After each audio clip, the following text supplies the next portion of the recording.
أعوذ بالله من الشيطان الرجيم. بسم الله الرحمن الرحيم. وأقيموا الصلاة وآتوا الزكاة وما تقدموا لأنفسكم من خير تجدوه عند الله إن الله بما تعملون بصير. وقالوا لن يدخل الجنة إلا من كان هودا أو نصارى تلك أمانيهم قل هاتوا برهانكم إن كنتم صادقين.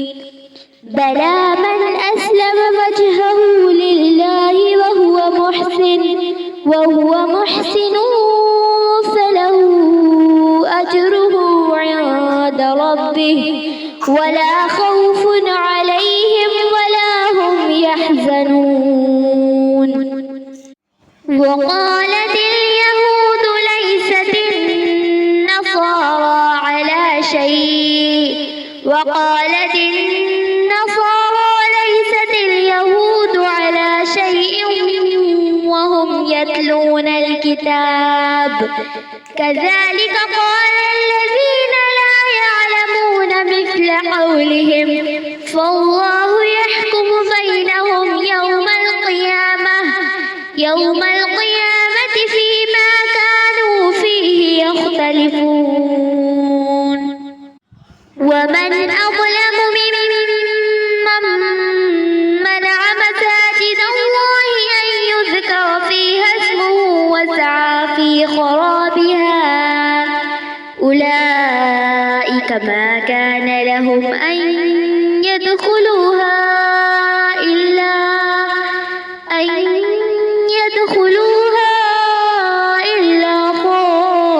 خائفين لهم في الدنيا خزي ولهم في الآخرة عذاب عظيم. ولله المشرق والمغرب فأينما تولوا فثم وجه الله إن الله واسع عليم. وقالوا اتخذ الله ولدا سبحانه بل له ما في السماوات والأرض كل له قانتون. بديع السماوات والأرض وإذا قضى أمرا فإنما يقول له كن فيكون. وقال الذين لا يعلمون لولا يكلمنا الله أو تأتينا آية كذلك قال الذين من قبلهم مثل قولهم تشابهت قلوبهم قد بينا الآيات لقوم يوقنون. إنا أرسلناك بالحق بشيرا ونذيرا ولا تسأل عن أصحاب الجحيم. ولن ترضى عنك اليهود ولا النصارى حتى تتبع ملتهم قل إن هدى الله هو الهدى ولئن اتبعت أهواءهم بعد الذي جاءك من العلم ما لك من الله من ولي ولا نصير. الذين آتيناهم الكتاب يتلونه حق تلاوته أولئك يؤمنون به ومن يكفر به فأولئك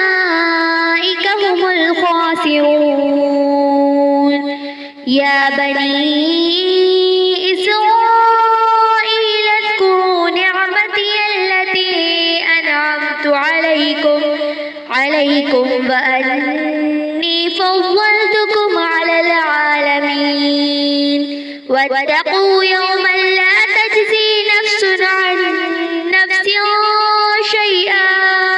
شيئا ولا يقبل منها عدل ولا تنفعها شفاعة ولا هم ينصرون وإذ ابتلى إبراهيم ربه بكلمات فأتمهن قال إني جاعلك للناس إماما قال ومن ذريتي قال لا ينال عهد الظالمين وإذ جعلنا البيت مثابة للناس وأمنا واتخذوا من مقام إبراهيم مصلى وعهدنا إلى إبراهيم وإسماعيل أن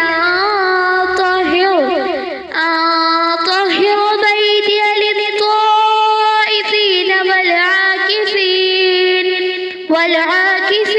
والركع السجود وإذ قال إبراهيم رب اجعل هذا بلدا آمنا وارزق أهله من الثمرات من آمن منهم بالله واليوم الآخر قال ومن كفر فأمتعه قليلا ثم أضطره إلى عذاب النار وبئس المصير وإذ يرفع إبراهيم القواعد من البيت وإسماعيل ربنا تقبل منا إنك أنت السميع العليم ربنا واجعلنا مسلمين لك ومن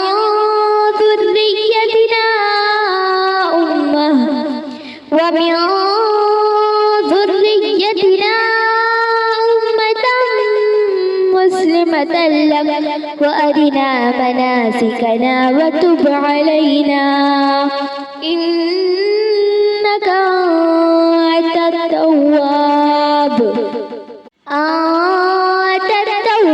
الرحيم ربنا وابعث فيهم رسولا منهم يتلو عليهم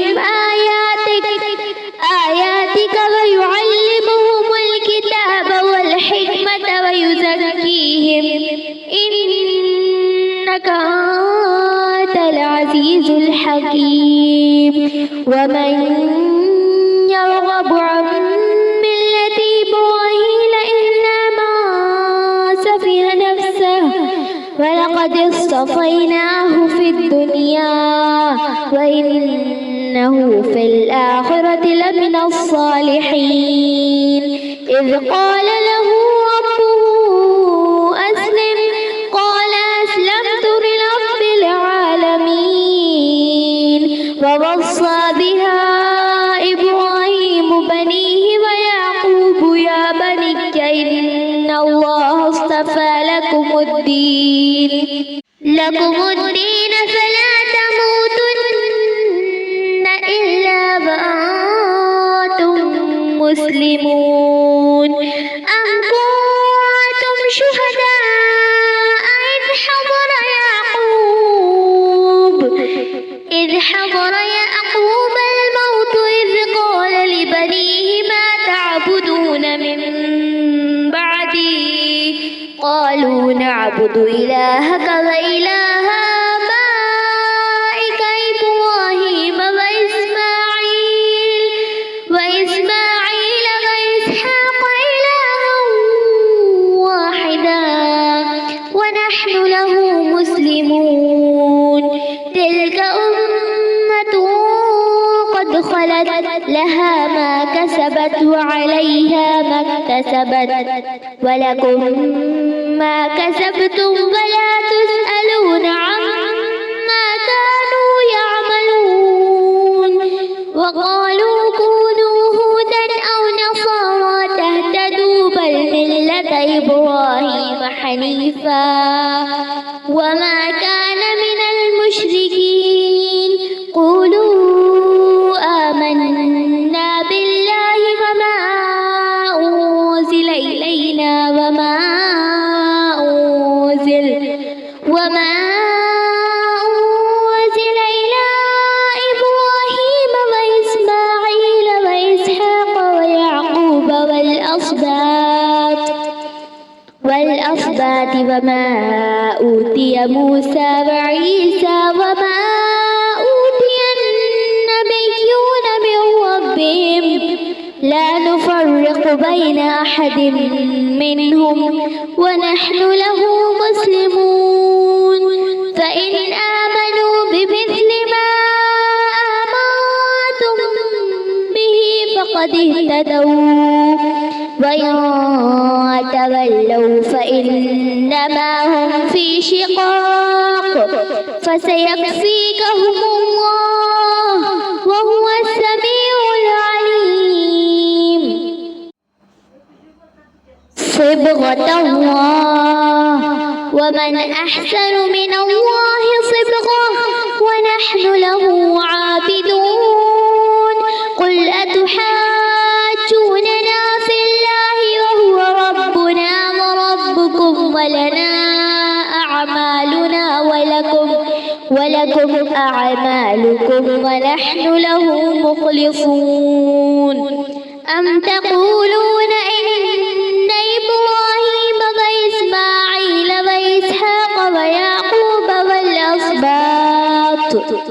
والأسباط كانوا هودا أو نصارى قل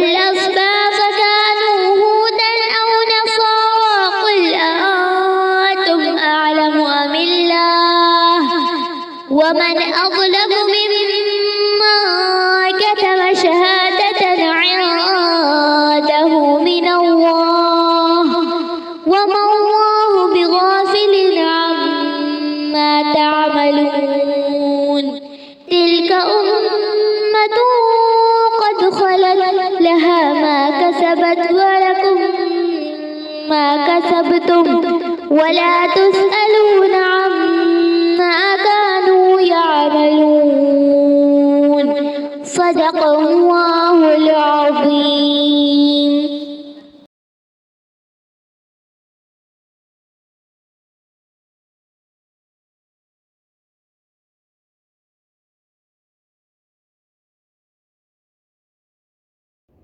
نحمده ونصلي على رسول الكريم أما بعد فأعوذ بالله من الشيطان الرجيم بسم الله الرحمن الرحيم رب اشرح لي صدري ويسر لي أمري واحلل عقدة من لساني يفقهوا قولي ربي يسر ولا تعسر وتمم بالخير وبك نستعين يا فتاح ربي زدني علما اللهم فقهنا في الدين آمين يا رب العالمين.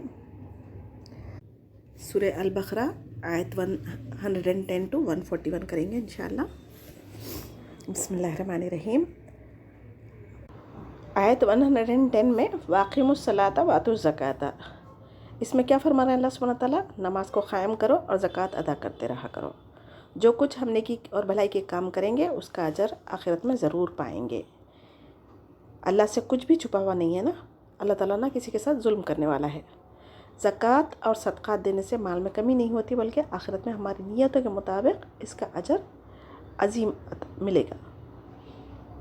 دنیا کے مال دولت سے کہیں زیادہ بہتر ہے ہمیں آخرت کی کامیابی حاصل کرنا. اور ہمارے لیے سبق اس میں کیا ہے؟ خشوع و خضوع کے ساتھ نماز ادا کریں، کیونکہ نماز میں بندے اور اللہ تعالیٰ کا راست تعلق ہوتا ہے، ڈائریکٹ کنیکشن ہوتا ہے. اور زکوٰۃ معاشرتی پاکیزگی اور دل کی صفائی کرتی ہے. اور یعنی ایک تو غریبوں کی مدد ہو جاتی، اور دوسرے ایک دوسرے کے تحفے تحائف دینے لینے سے آپس کے جو بخس ہوتا نا وہ بھی دور ہو جاتا. تو قیامت کے دن ہمارے پاس کوئی مال ہوگا نہ ہی ہماری اولادیں وہاں پر کام آئیں گی، سوائے ان اولادوں کے جس کو ہم دین کے مطابق ان کی تعلیمات ان کی تربیت کی ہو. تو وہ صدقہ جاریہ کے کام اگر ہمارے لیے کریں گے وہی ہمارے لیے نفع بخش ہے. تو لہٰذا ہمیں آخرت کے کاموں کے لیے انویسٹ کرنا چاہیے.